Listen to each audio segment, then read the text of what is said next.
with the items who don't require a vote? Everyone is okay. Diana, can we go ahead? Yep, recording. Okay. All right, we'll call the meeting to order. Welcome, everyone. We will right up the top. I'm looking right at it. We'll start with the information items. So we'll start with Dr. Hawkins' report, please. Good evening.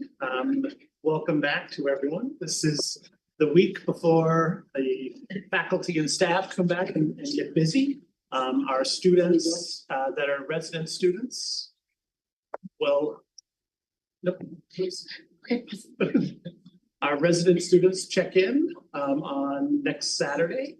And then classes begin on Monday, August the 26th. So we're very excited to at least feel the energy and the excitement of people returning to campus.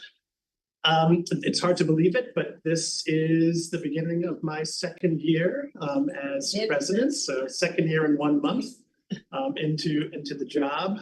Last year was a big pivot transition year, and we are excited to begin the transformation of SUNY Broome with an announcement. Actually, the first thing that will take place is this evening that we're hoping that the Board of Trustees approves our, I'm not going to show my bias, but our wonderful strategic plan, very collective.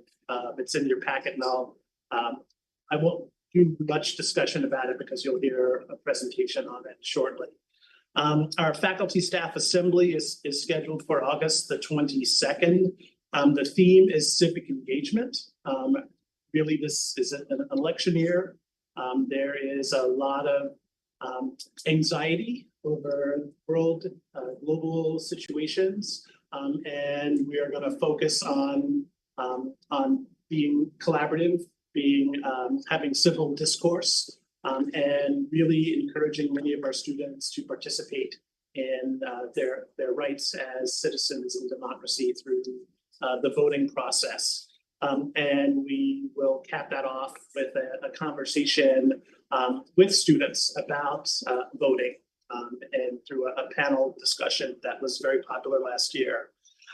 As I mentioned, the strategic plan will be hopefully approved this evening. We'll be sharing that at our faculty staff assembly as well. A very collaborative process. A group of individuals called the Strategic Planning Committee worked tirelessly during the spring semester.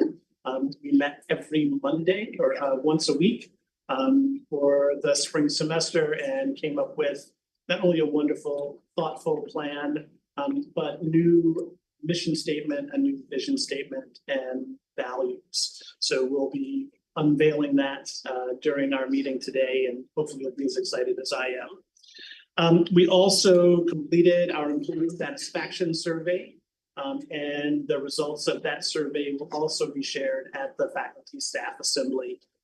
So those two items will be new information for our college that will allow us to establish a sense of where we are, as well as what areas of improvement we need to make the campus a little more friendly to each other in culture and climate. In addition to those two items, over the summer, more than 24 students, 9th and 10th graders from area high schools spent a week exploring SUNY Broome through what is known as the Hornet Institute. One group of students participated in the Working with Machines program. This is offered collaboratively with the New Energy New York Collaborative. And then another group of students participated in the Healthcare Careers program, exploring areas such as nursing, physical therapy, clinical laboratory technology, dental hygiene, other health studies programs that we have on campus. And one of the highlights for both of those groups was a visit from the Sydney-based LifeNet helicopter. And those students got to see the helicopter circle overhead, land on campus. They took a tour of the medical helicopter, got to meet the nurse on board, the pilot, and it was really kind of a nice way for them to be exposed to the healthcare career and get them excited about SUNY Broome. The SUNY Broome night at the Rumble Ponies game was July the 19th. and I had the honor of throwing out the first pitch.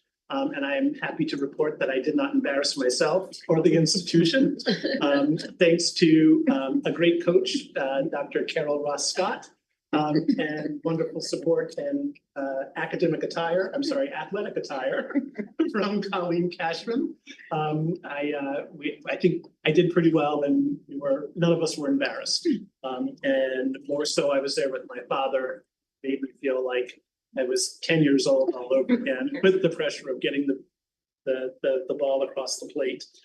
And then finally, I presented as the keynote speaker for the Organization of Instructional Leaders Retreat, which are assistant superintendents in Broome County. Dr. or Trustee Andrews invited me to give a keynote address on the new direction for community college leadership. It included just a thank you to the public school system for the support that they give to the college through Fast Forward. And I had an opportunity to talk about some of the really exciting changes that we're hoping to accomplish during dual enrollment and expanding that program and providing college courses for high school students. So just once again, to remind you, faculty assembly is on the 22nd of August. Our students move in on the 24th of August. Classes begin on the 26th of August. And just a reminder, once again, if you haven't done it already, to RSVP for the inauguration, which will happen on October the 1st. Sorry. So, and with that, that concludes my report. Great, thank you. Thank you. And any questions? All right, thank you very much, Dr. Carol Ross Scott. Hi, good evening. Before I turn it over to Dr. Kane and Dr. Nick, I just wanted to share, I actually thought I was going to be able to get a whole lot of work done this summer, but summer just zipped by. But we had, in my opinion, one of the best outreach partnership that happened this summer with the Astor Rice Foundation. I had happened to see them on television, and they did things at Binghamton, and I thought that they should do things at SUNY Broome. So I reached out to the foundation, and we came up with a plan called Astor Thursdays this summer, that took place this summer for their FACE program. And their FACE program is a family program that they have with East Middle School students and their families. And so for 3 Thursdays, June, July, and it will happen next week, the family comes here with their kids. They have dinner. The kids go in one direction for an activity and the parents go in another direction for activity. And then they come back after about an hour and they finish the evening together. And for me, it was a reminder of the old school days when you did things with your parents after school and they helped you with your homework and you ate together and you talked about your day.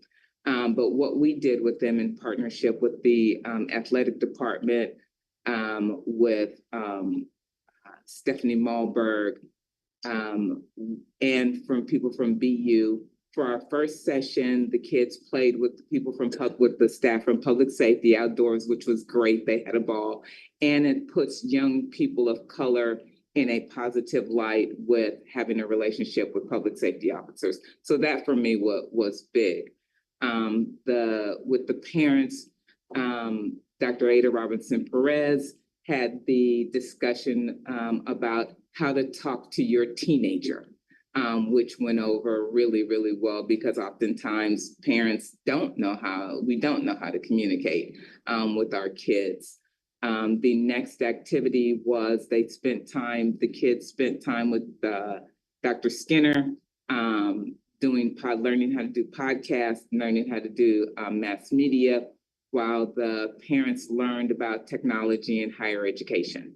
And this Thursday, the 22nd, which will be the last Thursday, they'll come, we'll do some outdoor activity with the kids. And, I want to bring out their artistic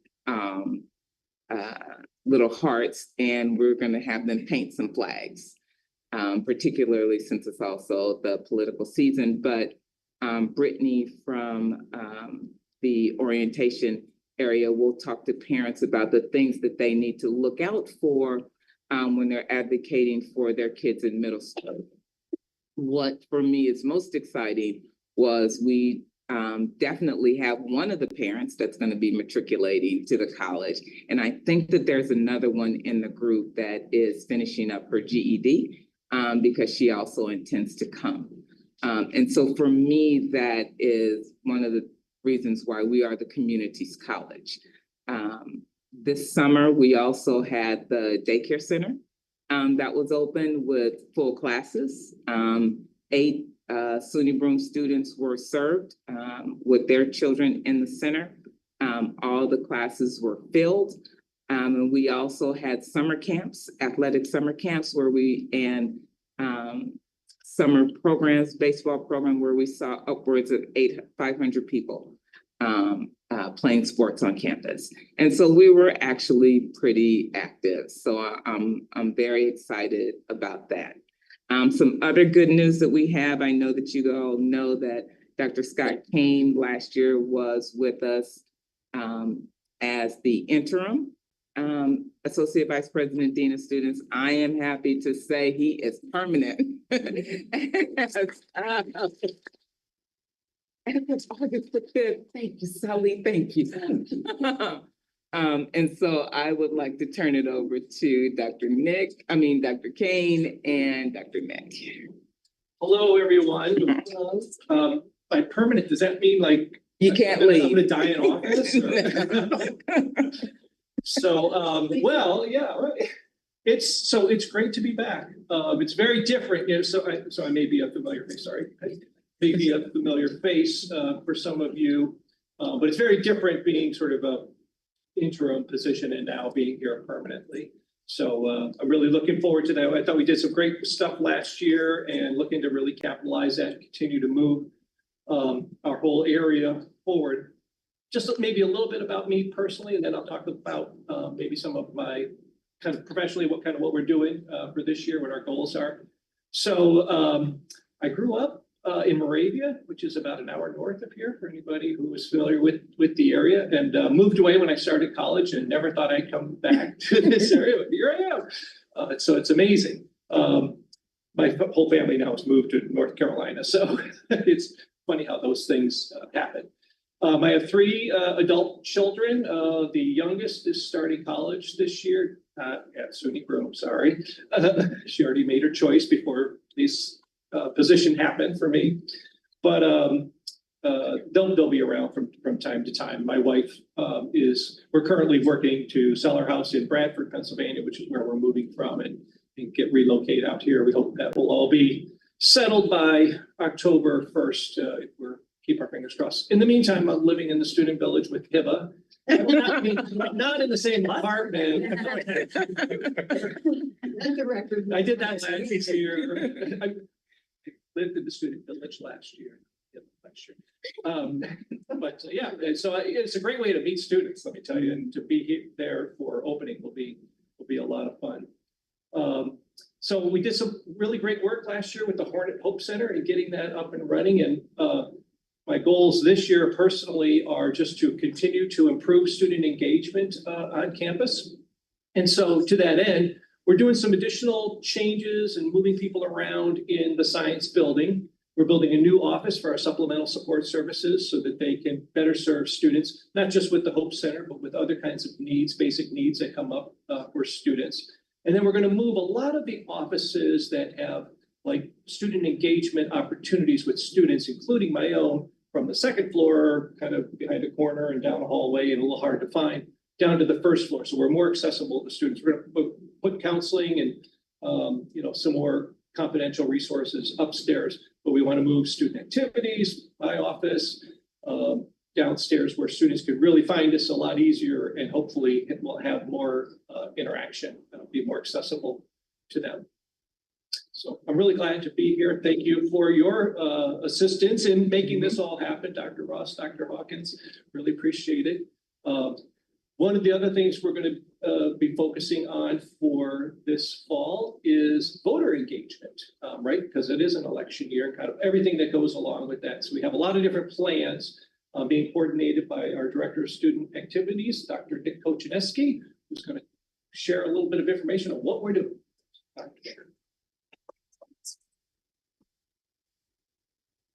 Like Dr. Kane said, we're doing a lot in student activities in collaboration with a lot of great organizations, including Student Assembly. Thank you for that. To help engage students in their right to vote and making sure that they're educated in what decisions that they're going to make.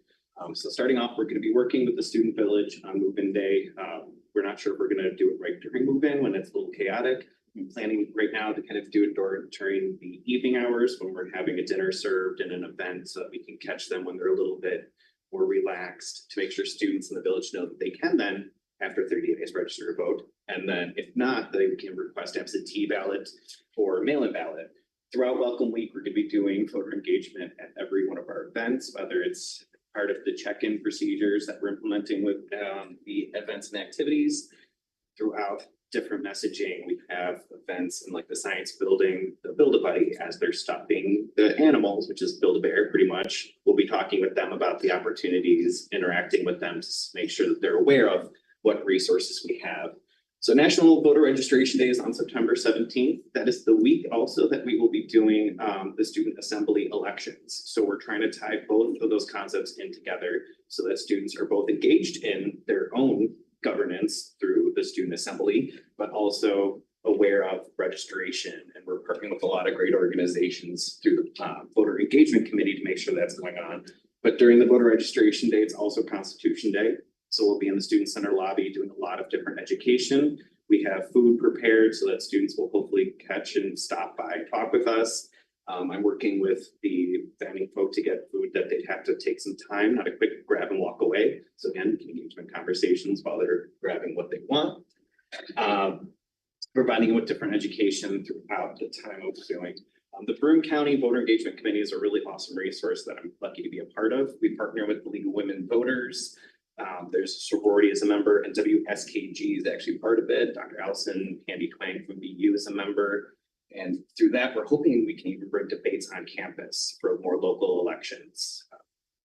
With the All-in Democracy Challenge, Dr. Hawkins has signed off that we will pledge to strive for 100% voter engagement, which the goal, once automatic registration kicks in, we'll meet it, but that's later down the line. So we're really hoping to make sure students are informed of different resources.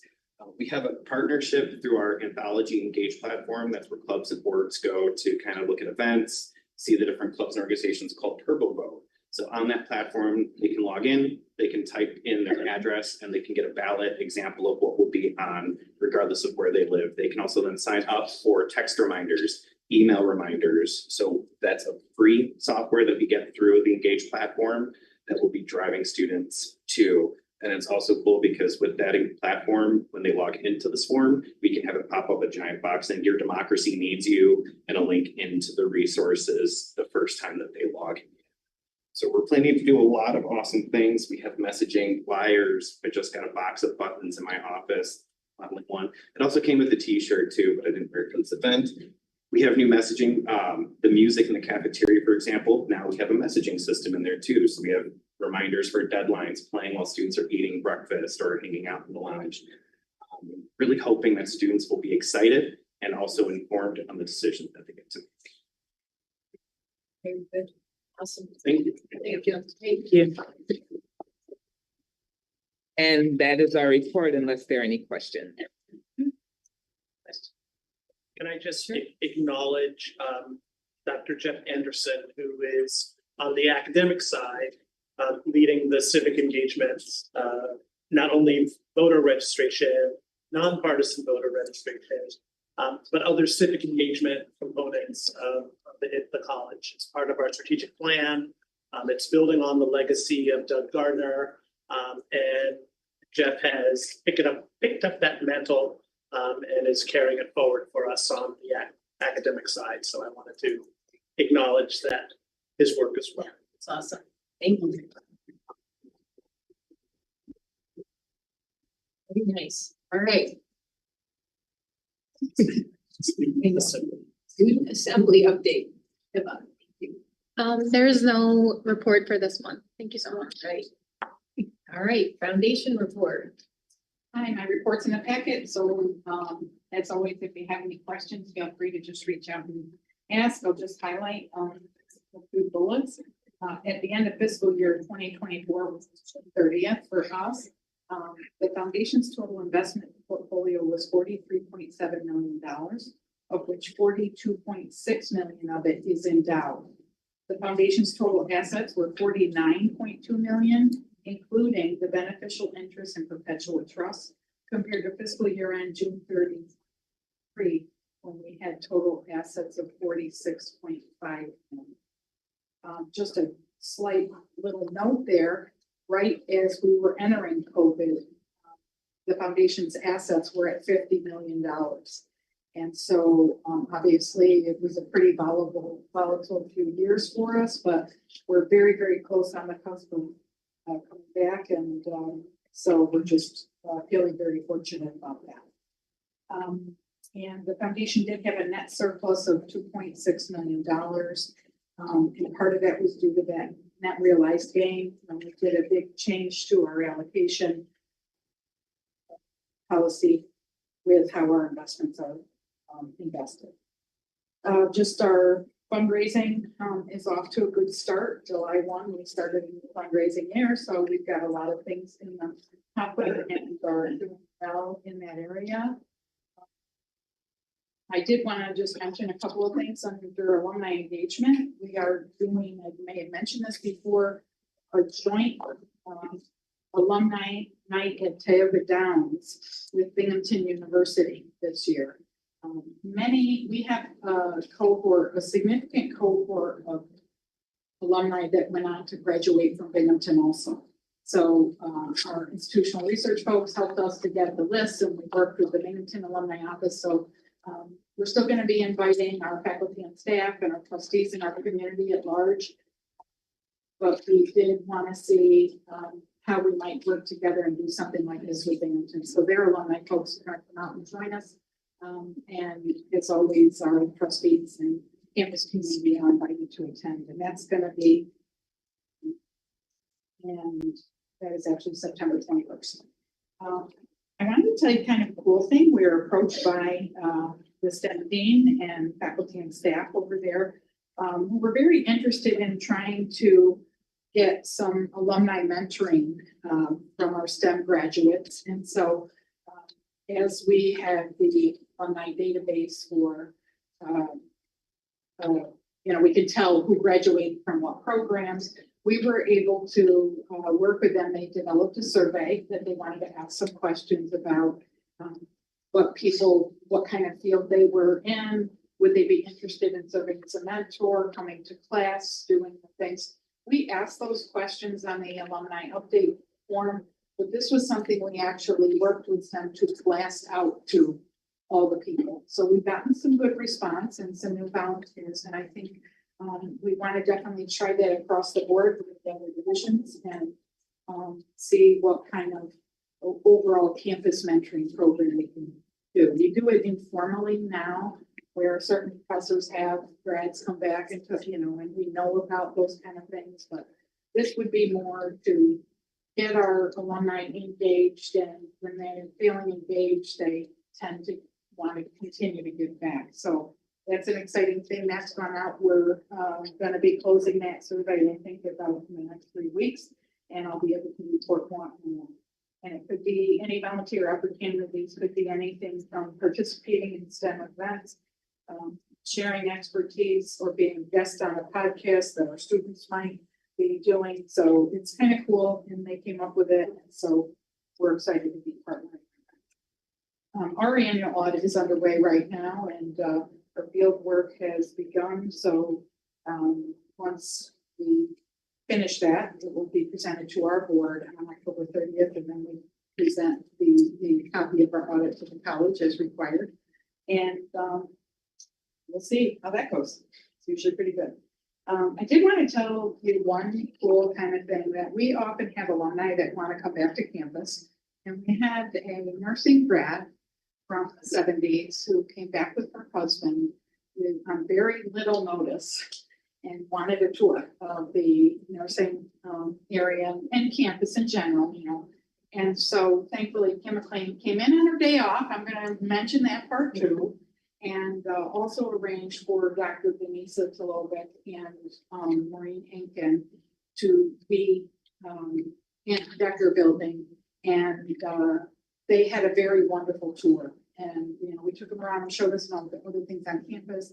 And we took them into the Hornet Hope Center and we're very, very she's a major donor. She's given more than $40,000 to us in the last 5 or so years. And we ended up taking her out for some lunch and she just so appreciated everything. At the end of our conversation, she let me know that there is a significant estate in their plans for SUNY Broome. And that, for anybody that is doing any kind of advancement or engagement, that's the prize at the end of the day, is that you work with these folks, they get to get reacquainted with how much of an impact we made on their lives to start out. And this woman happened to be a healthcare administrator. She went on to have a high-level administrative position at major medical centers, and she equates her success to Broome. So I just want to thank Kim and certainly everybody, our partners here, because those are the things that truly make the full circle part of this relationship that we call advancement. So That's nice. Thank you very much, Kim. Thank you.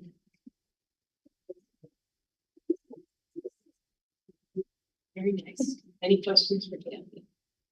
All right, let's do it, I guess. Facilities, please. Thank you, Madam Chair. You should have my report.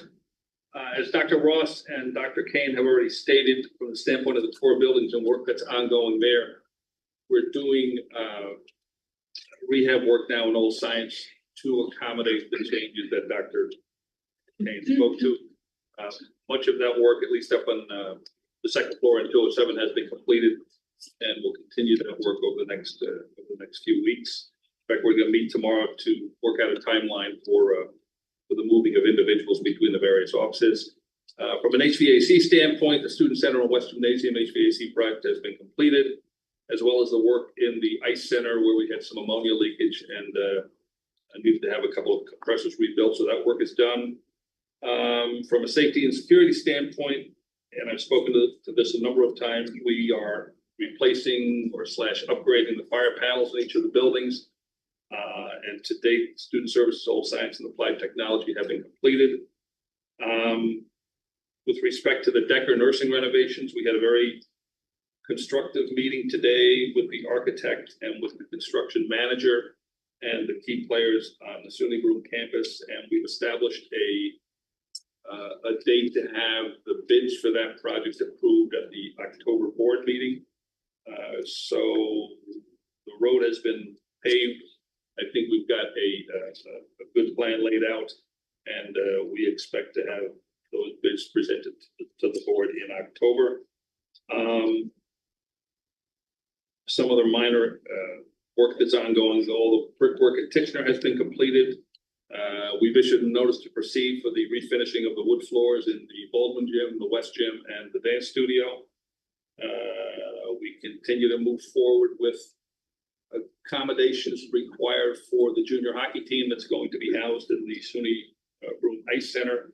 And in fact, the ice will be going in within the next few weeks toward the end of August.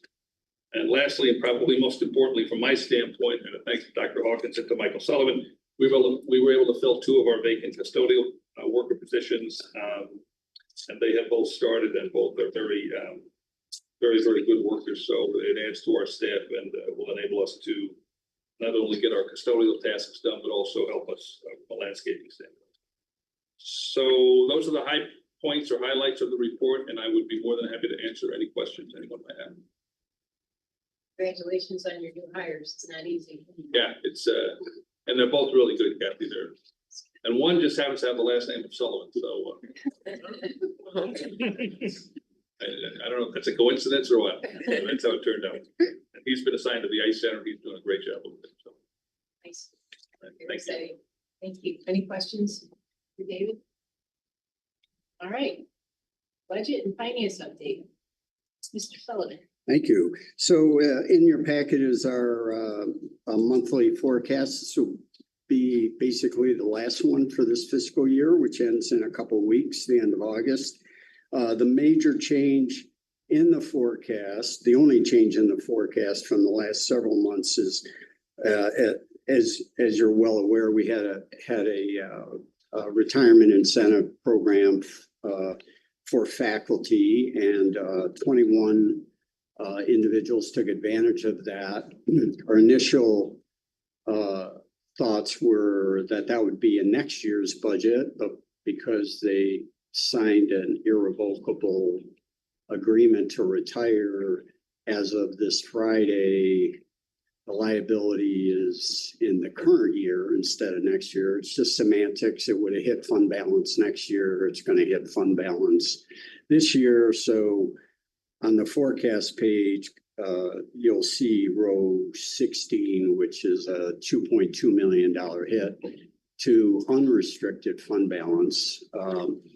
All of the HERF funds will be exhausted in this current year that we have 2 weeks left. So we anticipated there would be a one-time hit to unrestricted fund balance. It still has a little over 6% remaining. So that's the budget forecast. In some of the standard reports, what's kind of helping the budget forecast for the current year is year to date, we haven't quite earned as much as the foundation in terms of interest earnings, but about $500,000 for the operating budget. So that's been very helpful in the current year. And finally, later on, one of the action items is a resolution that is linked to the housing corporation refinancing. Really nothing new in what that two-page resolution states, other than some of the terms have been extended a couple more years because a couple of documents that were signed were 33 years ago. So we're doing the refinancing now. So some of the terms of the agreements will be 2054, which is 30 years from now. It's going to be a 30-year bond.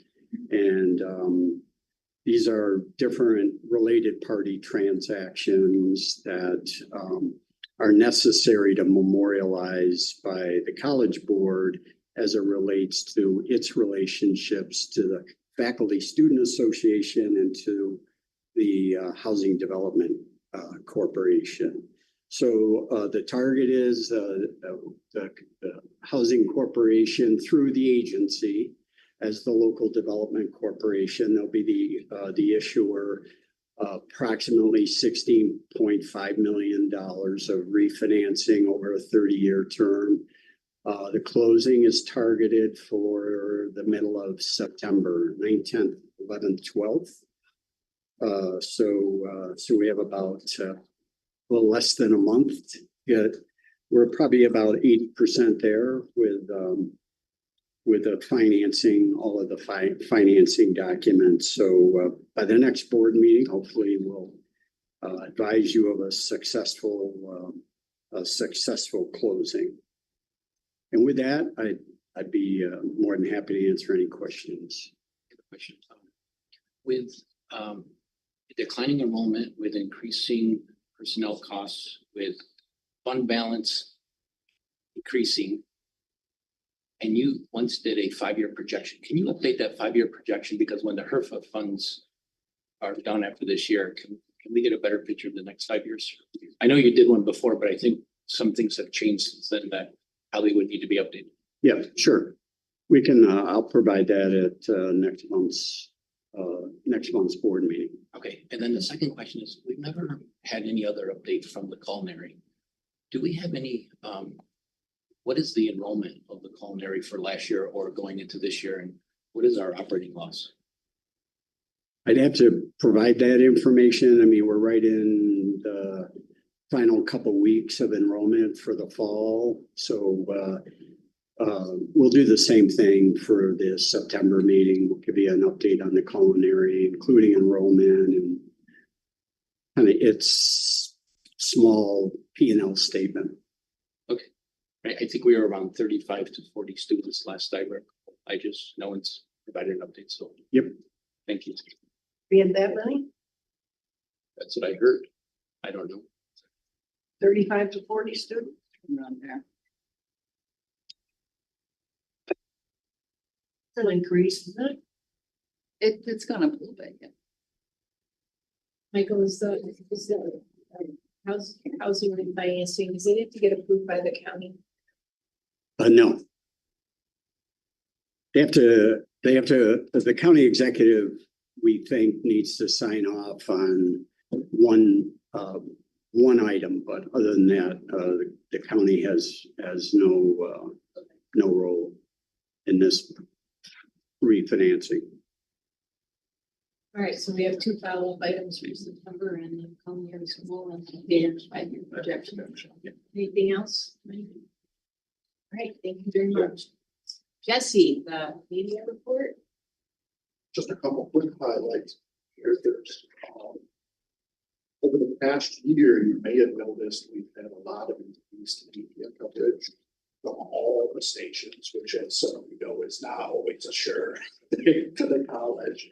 So some good relationships have been formed there. And just since the last board meeting, and 3 stories where we got nearly community coverage from all of the stations, one of which Dr. Hawkins mentioned, which was the Hornet Institute, where we had the air paramedics helicopters. So there's some great images that are in your packet. We also had full coverage of our hospitality programs graduate, Julia Ralston, who won second in the nation at the ACF Student Phase 3 competition. And a lot of coverage of that, a lot of good imagery. And of course, those are things we always will help with enrollment. That's what's called earned media. And lastly, just another quick one to point out, we had our standout runner, Asia Jackson, who won SUNY's NJCAA Women's Scholar Athlete of the Year. And that also got full coverage from all stations. All the links are in your packet, some great imagery and some great stories in there as well. Yeah. I think a great story. Amazing. Which I mentioned twice in graduate. I know this. I'm sure not credit again. All right, great report, Jesse. Thank you. What? The chair has spoken. The chair has spoken. That's right. All right, we'll move on to 2.0, approval of the minutes of June 20th, 2024. Minutes, is there a motion to approve? Thank you, Barbara. Second. Tina, any discussion? All in favor, aye. Aye. Opposed? Anyone abstain? All right, Ms. Fiala, 3.0. F and F, all action items were voted on and approved. All right, so 4.0 we can take as a group, right? Yes. I always get all this time, I'm still getting things. Right? Yes. Right, so we can take them as a. Thank you. Second. Anthony, thank you. Jim. Any discussion? All in favor? Aye. Anyone? All right, moving on to 5.0. 5.1, recommend approval to set the date of the annual meeting. Thank you, Tina. Second. Thank you, Rebecca. Any discussion? All in favor? Aye. Anyone opposed? 5.2, recommend approval of PO 1001 College Governance Presidential Authority. Motion. Thank you, Anthony. Second. And thank you. Any discussion? All in favor? Aye. Anyone opposed? Abstain. All right, 5.3, recommend approval of resolution approving the new mission, vision, and values strategic plan for 2024 to 2027. SUNY Broome Community College. God bless you. Thank you. Elba, thank you. Second, Barbara. Any discussion? Did we want to do a presentation of the new mission, vision, values? We can, Call the vote. sure. And can we invite Dr. McLean and Trustee Stani to do an overview?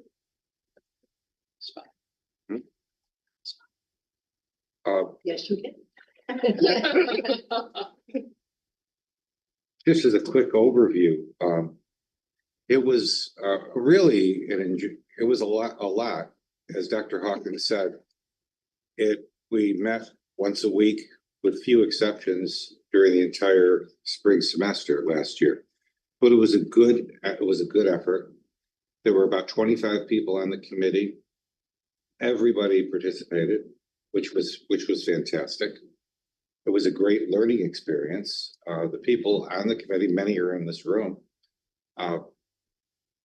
came from every different sector of the community. We looked at the community at the SUNY Broome community from different angles, from what are we doing right? What are we doing wrong? Are we inspiring? What are the dangers? What are the potholes that we can step in? And I think we came out with a good product.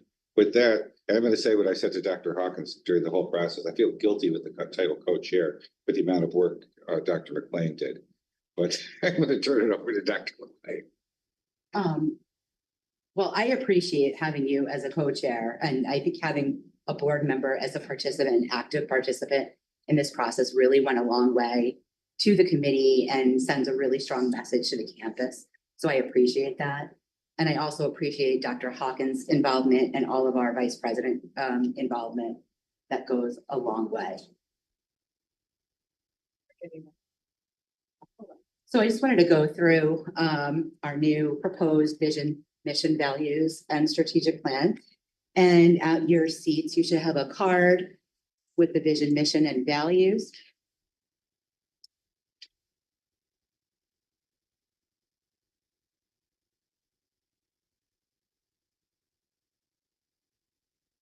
I'm going to look over somebody's shoulder so we can keep going. So our new vision that we hope that you vote for, transforming futures, creating opportunity, be your best at the new mission. As the community's college, we create an environment of inclusive excellence that aligns with each learner's educational, career, and personal goals, serving as a catalyst for local and global economic advancement. Is it not right? Thank you, sir. Proposed values, community, equity, integrity, and learning. Community, we forge trusting, caring, and collaborative relationships within and beyond the college. Equity, we are enriched by the diversity of our community, ensuring opportunity and belonging through inclusive, accessible, and equitable practices. Integrity, we strive for continuous improvement through accountable, transparent, and sustainable practices. And learning, we cultivate a safe and supportive environment that fosters innovation, encourages inquiry, and empowers everyone to realize their potential. And we did a campus-wide survey on the mission and values, and about 85% in agreement that they really liked these, which is really very good. And through the process, we came up with 4 strategic goals. So inclusive student support, create an inclusive student experience through implementation of wraparound services, increased opportunities for engagement, and the elimination of barriers to ensure student success. Accompanying those are 4 strategies: fully implement holistic advising and create an inclusive student support network to provide comprehensive wraparound services throughout the student life cycle. Modernize and streamline college processes, leveraging technology and innovative solutions in order to eliminate barriers for students and improve efficiency. Engage students beginning with pre-enrollment through creation of a strategic, timely, and intentional communication plan to provide students with relevant information critical to their success. To foster connection and a sense of belonging for students, implement mandatory college and program-specific orientation and milestone recognitions. Our second goal, equitable educational and career pathways to improve student outcomes. Create equitable educational and career pathways that lead to improved student outcomes and post-completion success. And 3 strategies accompany this. Enhance program pathways to ensure alignment with transfer or career goals that lead to an economically sustaining wage. Expand opportunities for stackable educational experiences, including credit for prior learning, non-credit to credit, micro-credentials, and alternative delivery modalities. And the last one here, improve underrepresented student success outcomes to reduce equity gaps. Our third goal is all about our community, both here on campus and in our larger community. Strategically collaborate with community partners to cultivate educational and workforce opportunities that optimize enrollment and meet student and regional needs. Our strategies: expand opportunities for civic and service engagement with the community and connection with alumni to reaffirm and strengthen our commitment as the community's college. Enhance data-driven responsiveness to community needs in order to inform programmatic decisions that will create a future-ready workforce. Increase the number of career and educational opportunities for students in grades pre-K through 12 to strengthen an educational pipeline. And the last strategy here, increase the number of formalized partnerships and advancement efforts with individuals, businesses, educational, and community-based organizations to create synergistic relationships with the community. And our last goal, optimization of campus culture and organizational sustainability. Cultivate a service-focused campus culture through inclusive, sustainable, and efficient practices that promote growth while nurturing a sense of belonging and well-being. 4 strategies.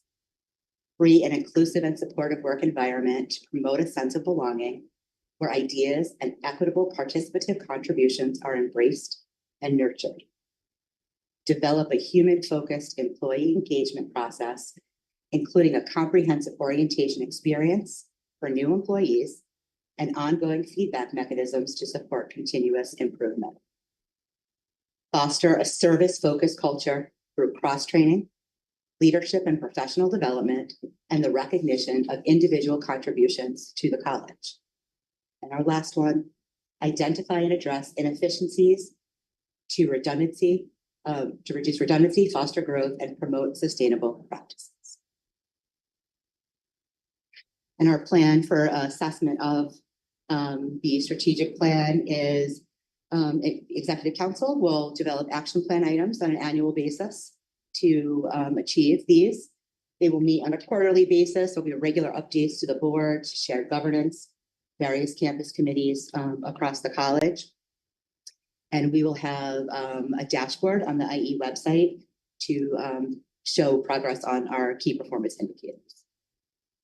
The only question, so I read it a couple times. The only question I had was on the first goal, you don't have to go back to it, Diana, but there was language in there around wraparound services. So is that contemplated that the college would provide it, or would be community-based organizations that might be part of that process? I think it could potentially be both with in-house and whatever resources we think would be beneficial to the students.